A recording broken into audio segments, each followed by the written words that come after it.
get started. So again, thank you all for coming. We do have a full house today. My name is Tommy Dutcher. I'm with California Title Company, and Mary Jane Morris, my sidekick, is going to be sharing her knowledge with us of her training that she went through last week with C.A.R Forms and the changes that are coming for 2021, new forms, changes to forms, alterations, etc. So we're going to jump into it without further ado. Mary Jane. Hi, everybody. Happy holidays. Welcome. Happy to see all your faces. So many familiar ones here today as well. My name is Mary Jane. I'm the VP of Sales for Granite Escrow, specifically the Riverside Temecula territory. With us also is Tracy Haas. I always want to your name. Hassie. Hassie from the San Diego branch, and Jana from the La Jolla branch as well, joining us this girl. I see Samantha Hayes, who's going to be one of our speakers later in the month, and I see Donna. I see quite a few of the TCs out there, so I'm happy to have you all here. So I was just saying that C.A.R kept it easy on us this year. So our two choices for this year were coronavirus or a new contract. 70 extended forms to go with it. So C.A.R decided coronavirus wins, and so we got 20 new coronavirus forms instead, plus learning how to deal with it. So they postponed the new contract till the end of next year, but we are for sure getting the new contract. In fact, at one point when we're taking questions, Tommy, I'll shoot you over, or maybe Sam can help me out here. Sam, can you post the red line version link on the chat for me? The red line version of the new contract is out. There's not a lot of rule changes, but they definitely moved everything you've ever thought where it belonged. They moved it somewhere else in the contract. So you're definitely going to be getting used to a new contract. And then the 70 forms go with it. But for today, we are in pretty good shape. So Granite Escrow specifically hired me not only to reopen the Temecula territory, which they had started out in, but they wanted to bring broker level experience and solutions to the escrow world. Because I'm licensed, bonded, and insured as a broker as well, I'm able to answer those questions legally, and and I know where to stop, meaning I know when it's your broker's call to make those things. So we do our very best to support all of the reps here and to give them the very best information and a source to problem solve. So without further ado, Tommy is always good to me and takes care of my tech for this class. We have actually posted the slides for the exact C.A.R class that we took last week. So I'm going to be using those exact slides. These are the new forms that you see here. We only got 2 new ones and then a few revised forms. So it's not too painful, although there's some important points you need to know about them. Tommy, there's a couple of slides where they introduce, can you just be gentle with me and move forward? I think we're gonna go to about 3 or 4 here. They were talking about the last revision. This is the quick summary form and where you can get it. It is available on C.A.R. You will notice that all the revised forms are saying not to use the old version. So you see that there's 2 new forms there and then 5 revised forms, and the old version will disappear out of your zip forms on the 21st. Next slide, please. And then they had some kind of little contest, and I think that's what I'm going to have us buzz by. Oh, okay, good. Fair housing. So we had a class about this year already, and what has happened is C.A.R National Association of Realtors got sued. They were not taking price fixing. They were not taking, specifically in this case, fair housing safely. This is an extension of what we've all been seeing this year as a cultural and systematic shift away from our natural and unnatural biases and how they get into our day-to-day lives, and really is an opportunity for you to have a conversation with your client about several things. One of the things that was very important about this one is that in 8E3, they have asked you to stop using buyer's love letters with the pictures and the little notes, because you might be accidentally or inadvertently revealing one of the protected classes. So the protected classes up here,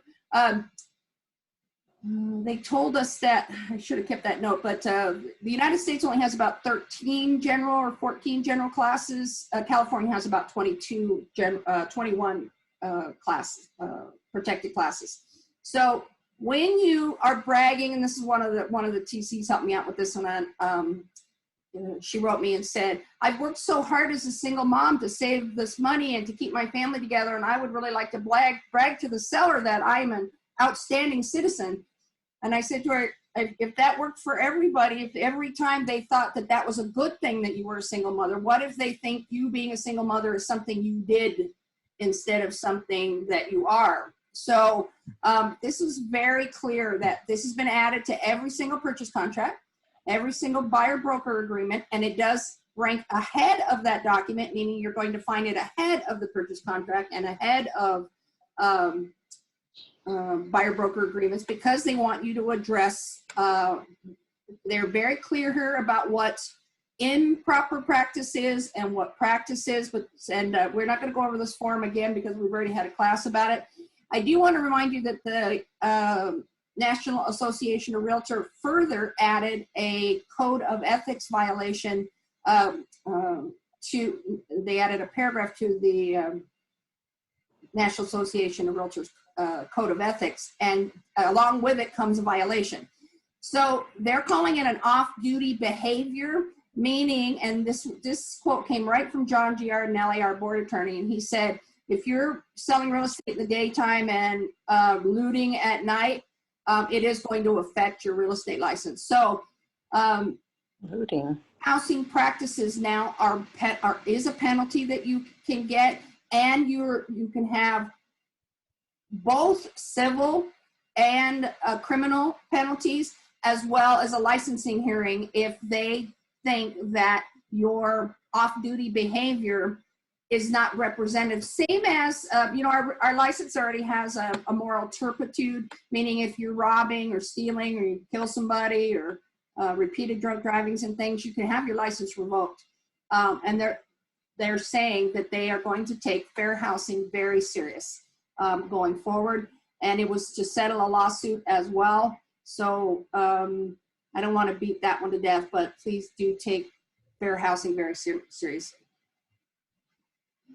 We treat this as a conversation. Tommy will be watching the chat room, so feel free to ask us questions or unmute yourself. And this is just a little shortcut showing where the various things are and where you can get the repeat of that class and where you can get more information about this form, where they're bundled, specifically the unintentional conduct buyer's letters is in number 8. So we'll move on from that form. So we're getting a completely new form called the Home Fire Hardening Disclosure. It has turned out that, and I guess it's been well known for those who live in the high fire hazard risk areas or very high fire risk areas, that your home can pick up an ash as much as a mile away from a fire, and it can start your house on fire. So they are now created a form that brings to your attention and gives the seller an opportunity to say things he may know, just like we do on the TDS. Are you aware? Meaning they don't have to research it, but are you aware? So if you have a garage with those little vents on the bottom, but somehow they, with the wire over them, that's an opportunity for an ember to get into your home. If you have open eaves, that's an opportunity for an ember to get in your home. If you have, I always forget the name of those roofing tiles, Tommy. The shake roof. The ones Yeah, that they cut the wood shake roof. That wood shingles roof, right? Yep. It's an opportunity for you to say. So this only is for properties that are built January 1, 2002. 2010, and are built before that are in high or very high fire hazard zones. The easiest way to find out if you're in a fire hazard zone is to order your NHD when you do your listing. Because that's where the most up-to-date mapping is. Also, NHD companies, once that report is eventually paid for, guarantee that work as well. So you're going to want to know that. Now, I'm going to mention a slide. I don't know if Tommy's smooth enough to switch to the camera, to that screenshot that I. Yeah, I can pull that up. Hold on. So there were two questions that came up when I was in the CAR class, and because I got an answer directly from the CAR attorney, I took a single screenshot for you guys to see. So I expected that with this home hardening thing, we were going to start seeing this turn up on requests for repair. So I asked them if this is a retrofit situation, like for those people who are familiar with LA or San Diego, where you positively have to a water retrofit. Is this going to be a retrofit situation, or is this going to come up in your request for repair? And one of the answers that is on that screenshot that Tommy I know he's put it in the chat, and we will show it to you at some point here. Oh, it's not showing right now? Yeah. Hold on real quick, because I did have it up. So there it goes. How's that? Is it showing now? So I asked, will we need to start dealing with this in request for repair, or is this going to be a law that requires people to retrofit their homes? And he says, as of January, there is no retrofit requirement at a statewide level.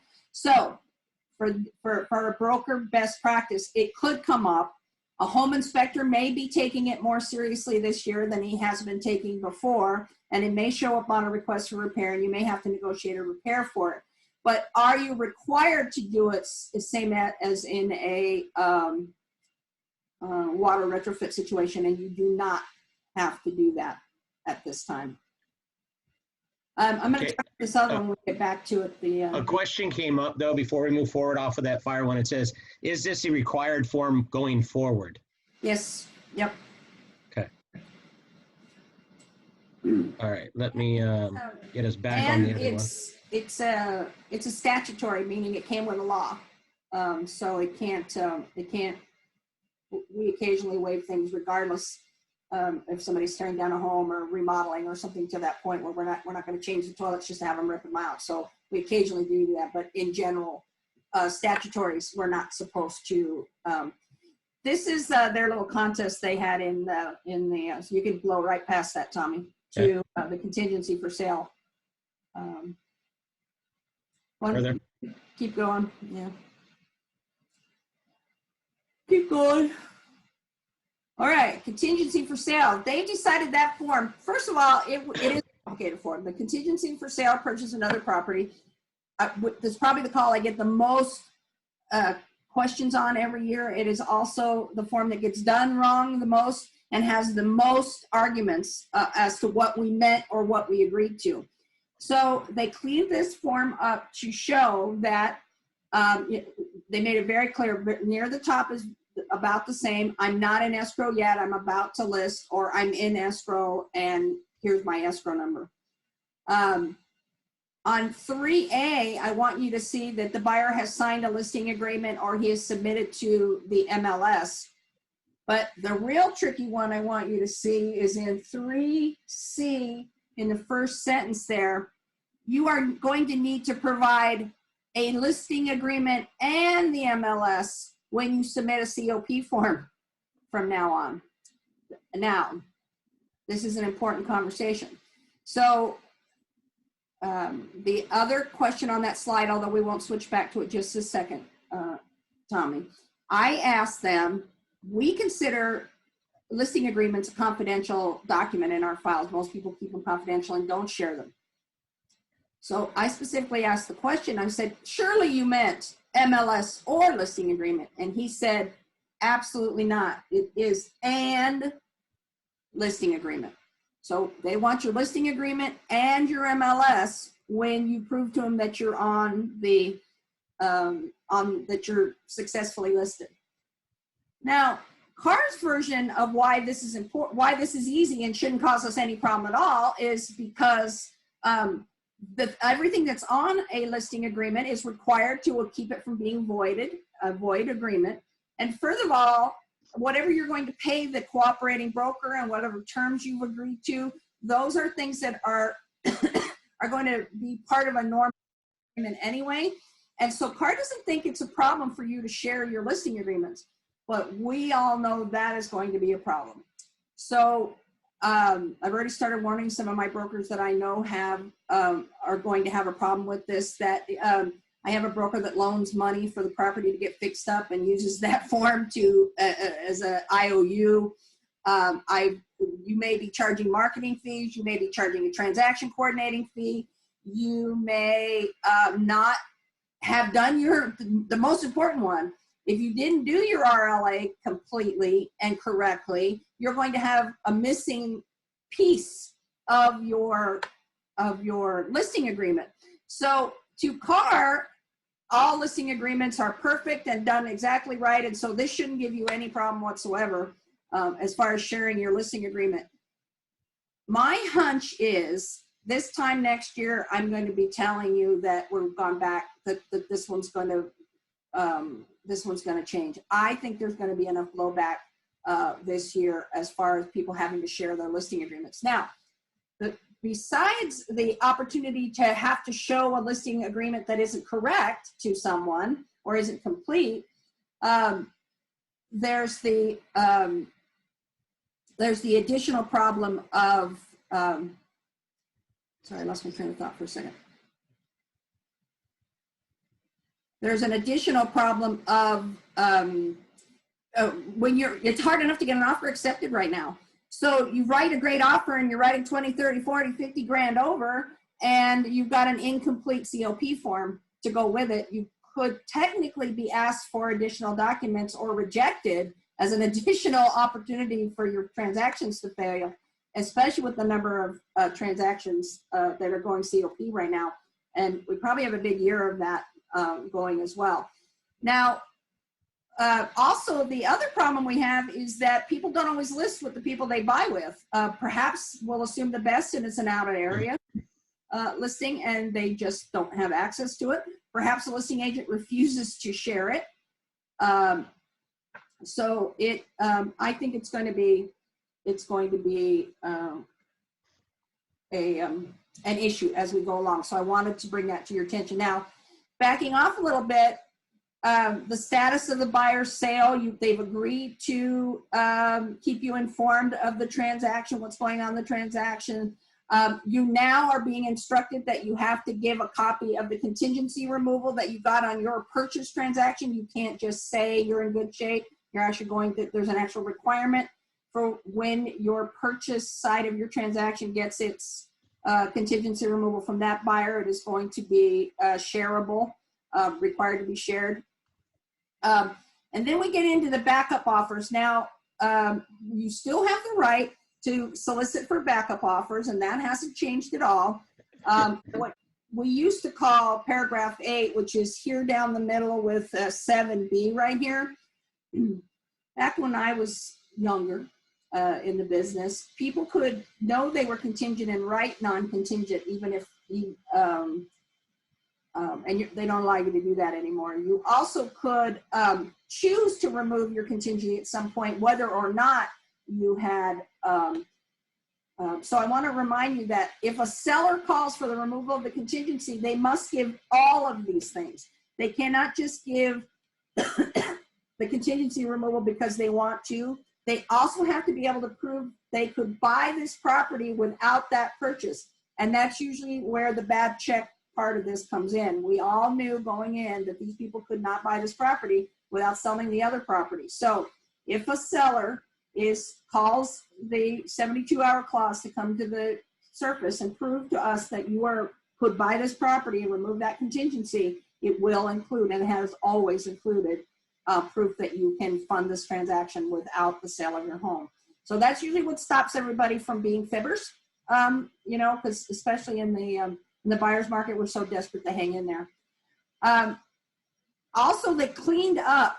So instead of you having to check a little box at the end that might mean you kept it or didn't keep the contingency, they did make it very clear. They have the immediate right to notify. That's the one that's already built in and what it defaults to when you have a backup offer. It has a delayed right to notify the buyer, and it has a no right, meaning for this entire transaction, you will have no right to present a backup offer and kick them out of the transaction. I'm not sure if you all know too that a buyer must tell you when he's fallen out of escrow within 2 days, and it is one of the rare opportunities a seller has to escape a transaction. If the buyer falls out, no matter how good, if their buyer's buyer falls out, no matter how good they look otherwise, if you have another offer, you can cancel and go forward. So some people would sit on it a couple of days, 5 days, 10 days, and hope they would get another offer and get them back in, and they might just have a time delay. That's actually a breach of the rules of the seller's opportunity to move on, especially in this market where your next offer could be your best offer. I'm ready for you. Are you going to touch on number 8, removal of contingencies, because it starts on one slide and goes to the other? Yeah, but this is but only because it leads right into the next one. You're okay to go on to the next page. Okay. So the other thing they spelled out is these are the only ways a seller can cancel. Period. These are the ways. If you don't fit in these, you don't have an opportunity to cancel. If you're a buyer and you want to cancel, these are your ways to cancel. These are the questions that I would sit on the phone with agents often and say, but we did this and that, and then we backflipped into this. Does that mean that I VAT? Okay. So, and without seeing a complete file and knowing everything that was going on, it's very hard for me to be positive as I was when I was operating as a broker. So I want to just be very clear here. These are the only ways. I'm not going to go over them. They basically say, give your notice to perform, give your notice, and then you're free to back out. But these now are listed. If you don't fit in one of these, you don't have that right. These are the only opportunities for a seller to leave or a buyer to leave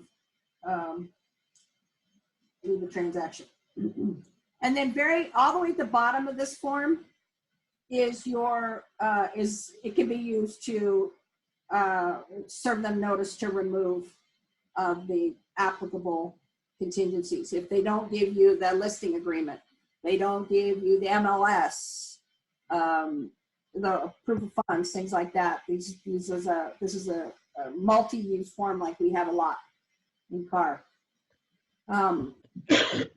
This was an opportunity to simplify this form, and I hope you guys feel that way because it was pretty complicated.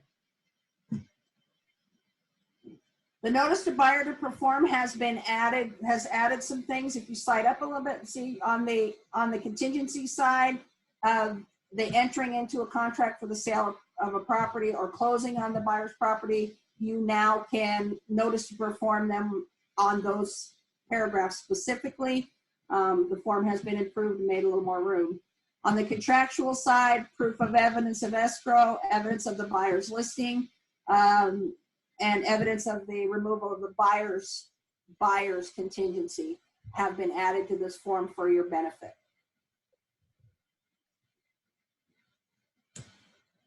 And to match those, they have added in paragraph 7 of the new COP, of the new contingency removal form, a couple of those, entering into contract for the sale and close of escrow, so that you can eventually remove that contingency.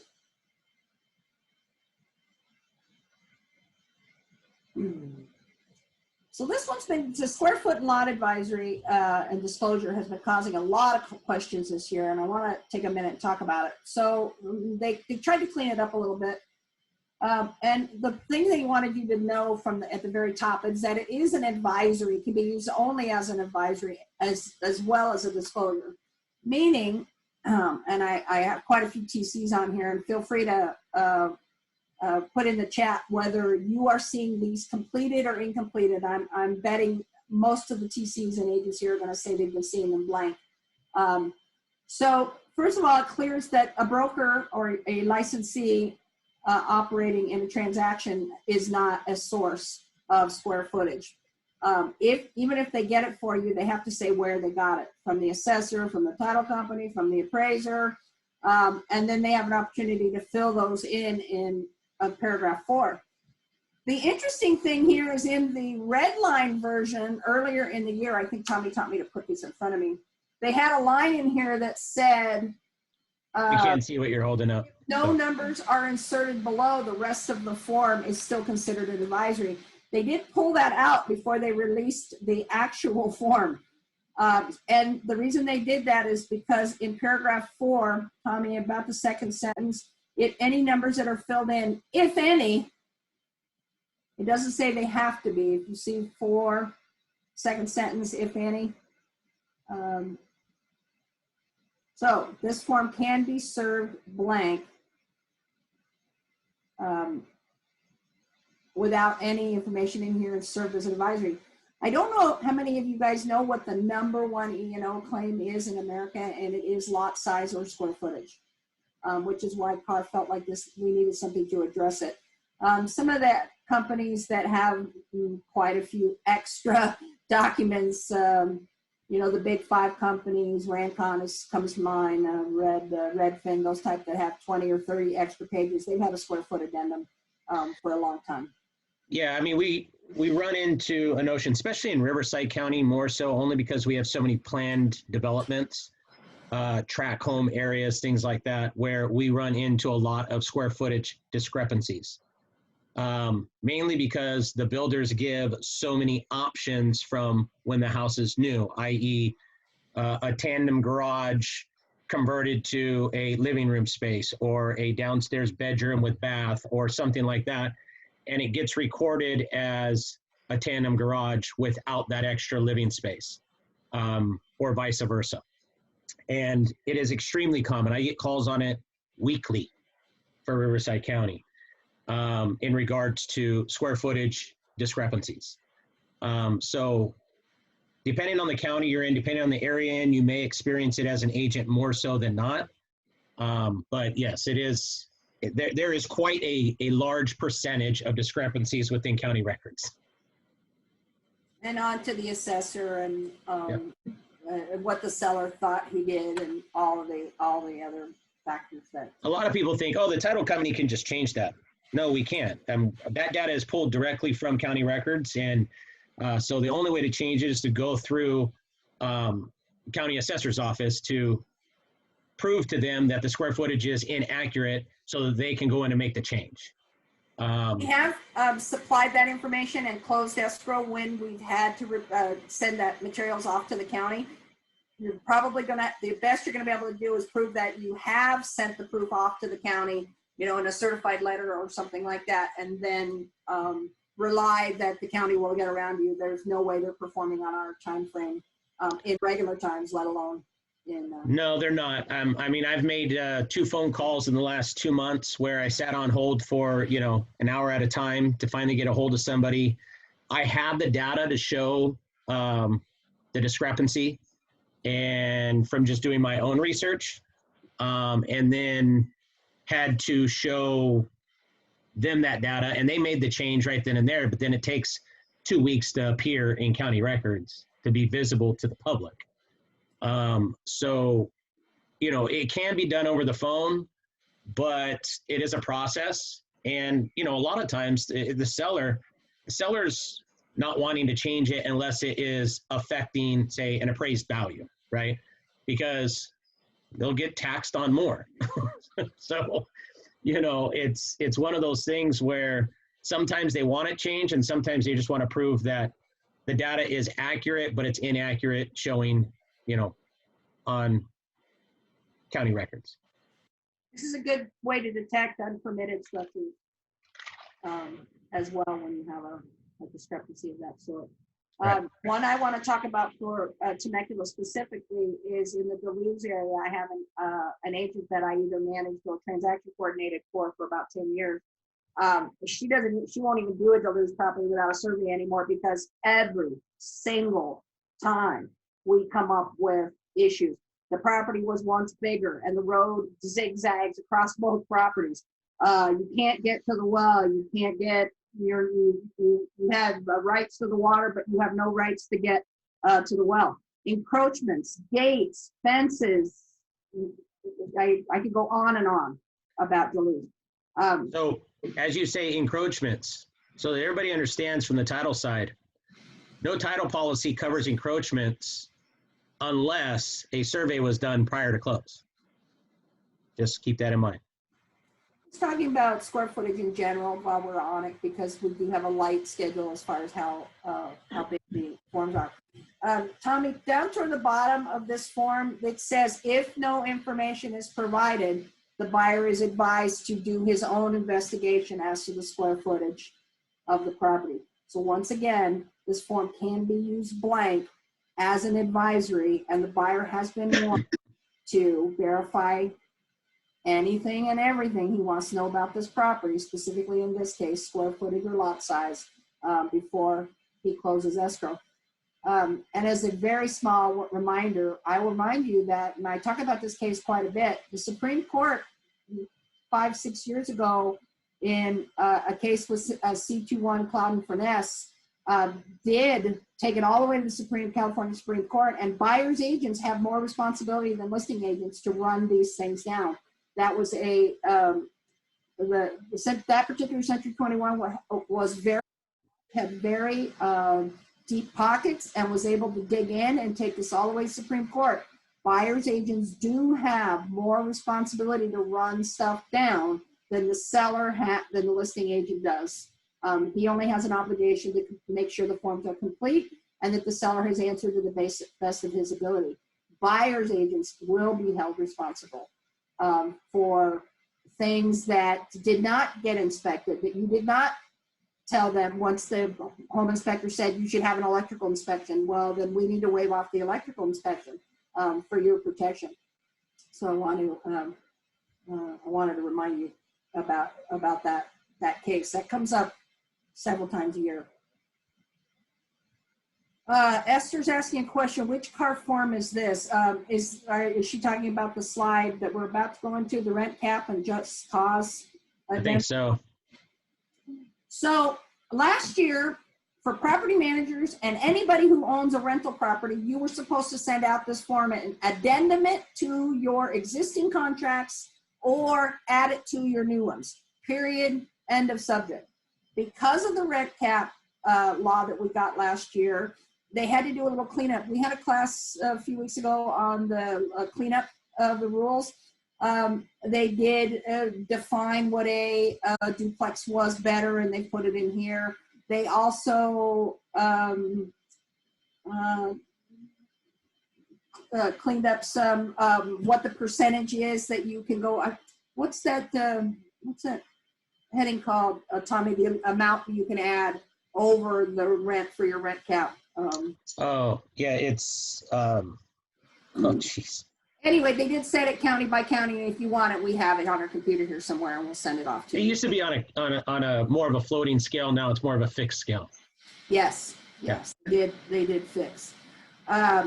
They did go on to say on the second page of this form, Tommy, Yep. if you're trying to do a just cause eviction, there are only certain opportunities for just cause eviction. Some are curable, some are no fault. Most of the time right now, we did a class not too long ago about evicting, I think we just did it last week, right? Tenants. A couple weeks ago, yeah. Tenant help in these times right now. So if you missed our how to properly process a tenant in possession, and then the special considerations that go with COVID, Tommy and I have that class recorded for you as well. So I want to remind you that anybody who has a rental of any sort, if you have not addendum this, you are,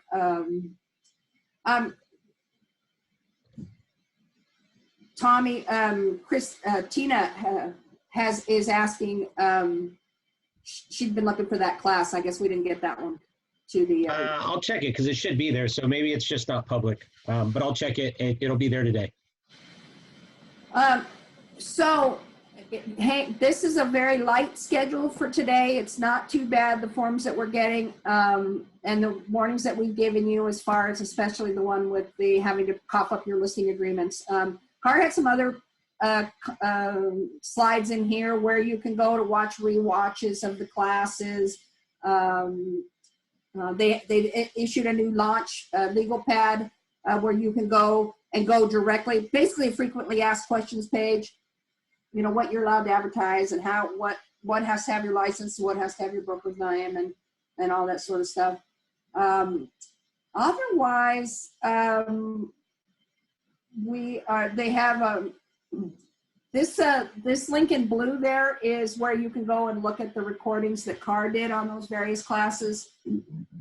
And then I think we're in questions at that point, Tommy. We're about 45 minutes in here too. Yep, I think so. So what's your concerns, everybody? and we'll open up questions for any questions that you may have in regards to contracts in general as well. I'm sure MJ would be all right with answering those questions as well.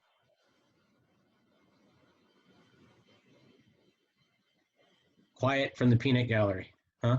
It's not too painful. Sam, what do you think? I think that we're going to have some issues regarding the new fire one because people are going to misinterpret that. And the square footage, I think there's a lot of benefit to it for clarification, but at the same time, advisory versus disclosure and different brokers' interpretations, that's going to be one that's probably going to have to be revised. I agree with you on the listing. I think that's going to be an interesting, how they're going to get around that. They may have to come up with almost a new form that you would provide for a COP that gives just the boilerplates for it. The other one that I noticed that as I run into constantly is with the RCSD, and people forget, if you were signing on behalf of an entity, either buyer or seller, most of the time everybody's like, well, escrow will send us the trust cert, but that's not what the contract says. The contract is whoever's signing on behalf of the entity needs to provide that documentation within 3 days, and that's on the notice to perform. And it's not just that document that escrow gets you. So I think that it's going to be interesting to see with all the changes of the contract coming, how much stuff is tightening down. And I know education is becoming more and more of an issue with how many new agents we have come in. When we got the RC a few years ago, I knew immediately people were going to be bumping their heads on it long and hard and pretty much forever, especially anybody new, because the very first thing when I was an escrow officer that you sat down and did was compare your signatures to your owner and clean up your signatures and clean up those representative capacities. So when they shifted that duty, which is a trained job, you have to know how to do it. You know, you have to know what you're looking at and what goes where. So when they first did that, that was courtesy of the California Escrow Association trying to get your agents' heads into the proper authority for signing.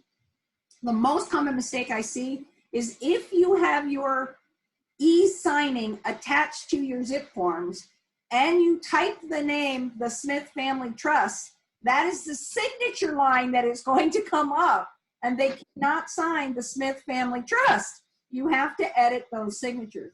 So first round of cleanup is almost always because they signed the Smith Family Trust as their mark on the page instead of Sam Smith, trustee, which is supposed to have. Now, by the way, any of the TCs on here, any of the escrow gals, Tommy and I can help you at a moment's notice get those signatures right.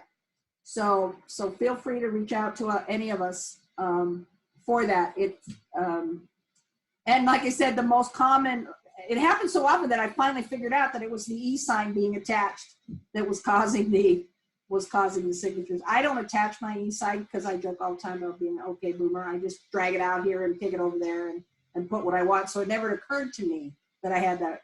That never occurred to me until I got a little further down into it as a broker. So if you have your e-sign attached, please edit your signatures for anybody who is not an individual. Trust, administrator, probate, executor, trustee, successor trustee, if they Power are of attorney, individual. Manager, yeah, you can. The thing is, if you set it up properly in WinForms, you can do exactly what you're saying where it doesn't have to do that. It's somebody not paying attention. right. And there was a question asked from Rachel. It said, will the WDFA form still be used, or will the fire hardening form take its place? It's an additional document at this time. Super briefly, and I promise I'll keep it really brief. For those of you who don't know what voids a listing agreement, and void means from your real estate test, means it didn't exist, never existed. So no matter how far you got, no matter how far you negotiated, no matter whatever, if it's void, if these things are in place on a listing agreement, and that is a start and stop date, the full list price, whatever, you can use a value range, but a number has to be in there, the full commission and the compensating cooperating commission that you're going to give halfway down the page to the other agent. And then the fun one, you didn't sign your own listing agreement. You got the seller's signature, but you didn't sign it yourself, and therefore, because it's between you and that client, you didn't accept the listing. So I want to keep in mind that whatever else you're putting on your listing agreements, and Sam, what do you think about listing agreements being redacted to a certain? No. I'm wondering if we're going to see crossouts and blackouts and things like that. So you see a lot of addendums. Yeah, I will modification of terms to listing agreement, change your date start. That's fine, but I don't do. We don't. Whiteout is illegal in any office I'm part of. Yes, I'm thinking one of the go-to positions for agents is going to be try to redact listing agreements. Another good tip, I'm glad that came up, no whiteout, no blackout on any real estate document ever. You can strike anything from an individual letter all the way to an entire page or an entire paragraph, but you just cross it out and everybody initials. You do not obliterate anything on those documents. No whiteout, no blackout. And then the things that I reminded you of that make a document void, make a listing agreement void completely. And so if a listing agreement turns out to be void, they don't even have to get a cancellation from you to demand it to come off the MLS. So if you present a listing agreement without your signature as well,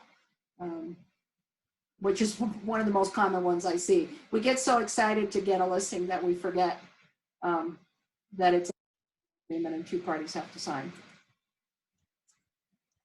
What else can I help with today?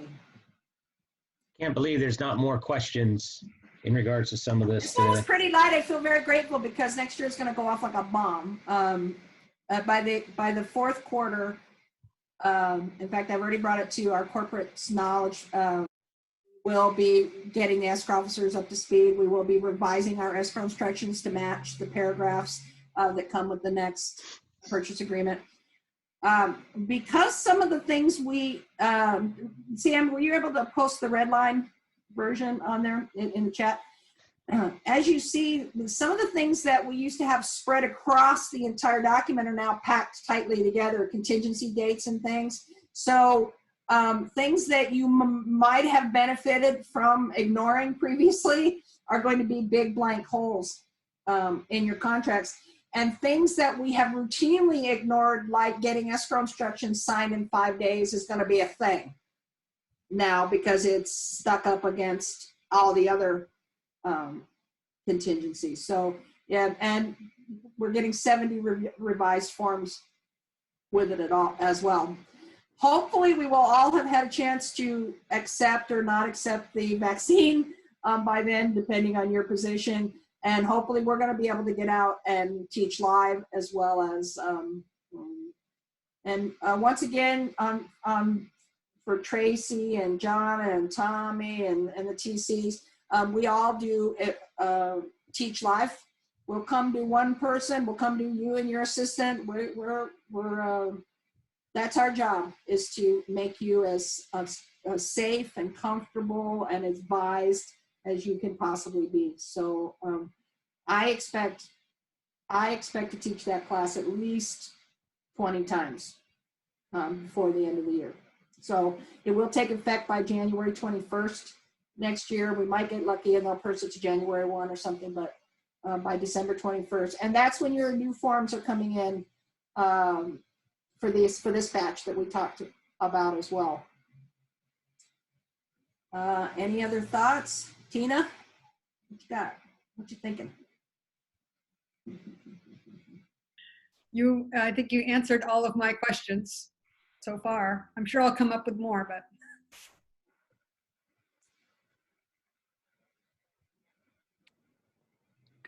Great job. Thank you, Mary Jane. Granite Escrow, thanks you for your time. California Title, thanks you for your time. We will be off the next 2 weeks with both holiday weeks approaching us. We will be back first week in January. Which is the 6th. Which is the 6th. And that's going to be a Solar. demonstration of what you should be getting from your solar on the listing side day one. And more importantly, what you can't get, figuring out what you can't get from them, because most people haven't kept that nice big notebook that they were given from the solar company. And I'll give a perspective from the title side as well. Not all solar contracts are created equal. So there are some ways of working around subordinating a solar contract, et cetera, from the title perspective side that sometimes makes it easier because we know that working with some of these solar companies are not the easiest to work with and get things in a timely manner. So sometimes there are ways of writing policies around them that the lenders will accept. So, we'll have that data for you as well. We're going to be talking about what escrow calls a transfer and what they call a hands-off situation, because a payoff is not a transfer, so they won't be registering your new buyer. Right. If it's not on the preliminary title, they're not going to be touching it. If it's not negotiated in your transaction, they have no authority to touch it. So it's very important for the staff of Granite Escrow, for you guys, when we appear to say no or that we're not involved, why that is. There's a very specific reason why we didn't transfer it, because it wasn't a transfer. It was a. Solar's come up. Well, solar comes up consistently, more so now than ever, mainly because of all the refinances and stuff happening as well. But it's always been a question. And I think a lot of the question is an agent experiences a particular transaction and then assumes that the next solar transaction that they have, or next transaction that has solar, it's going to be the same process. It's not always the same process. There are many different types of solar contracts out there, and depending on the situation, depends on the solar company, et cetera, on that process. And so the questions continuously roll in, and I just feel that we probably should have done this like 4 or 5 months ago, but nevertheless, it's going to hit us next on January 6th. So I cleaned up not less than 12 improperly done solar last year, and that included locating the CEO in a whole nother state and screaming my way through an entire, one of them was 18 months it took me to get that where it belongs. So we're going to try to see if we can steer you clear of some of those. All right, guys, unless we have more questions, we're at that hour mark, and I know everybody is busy in this crazy market. So if anybody has any more questions, obviously we'll stay here and answer them. But if we don't have any more questions, we will say goodbye for the holidays, right? We're going to be off for the next 2 weeks. So we'll say thank you for joining us. These Zoom classes have gotten deeper and deeper. More and more people are coming to them, which is telling us that we're offering value. And that's the whole purpose, is, to offer you guys value, not to take an hour of your time away from work. So we appreciate you all, and Merry Christmas, Happy Holidays to each and every one of you. from myself, and thank you. Tommy and I usually stay on until everyone's off, so if you have a question, you feel like chatting, stay on with us, feel free.